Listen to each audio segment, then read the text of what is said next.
have they lived with you for the whole year, you provided for half of their costs. Laundria Gilmore is a senior at the A.J. Moore Academy of University High. You know how to go in and add extra dependents, right? Lately, she's been helping local families file their taxes. I just want to make sure that you're inputting everything correctly. You don't have any questions. In conjunction with NeighborWorks Waco, the Magnet School has been offering free tax preparations for 9 years now. It's a way to help students build their high school resume and give them relevant real-world skills. Every night something is new. Like, you never go home without learning something new.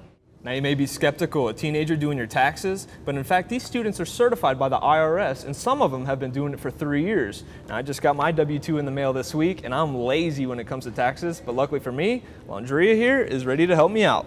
I will say years past I've spent anywhere between $200 and $300 per session with them, and this is absolutely free and it's always been right. Genevieve Shipley has been taking advantage for the past few years. It's a win for me because I don't have to go out of pocket to get my taxes done. All the way around, you know, it allows them to take their skills that they've learned in class and actually put them to the test, which is an awesome thing. The sessions are every Monday, Tuesday, and Thursday at University High from 5 to 8 p.m. Just bring your ID, social security card, and tax information. The program ends April 15th. In Waco, Colby Howell reporting.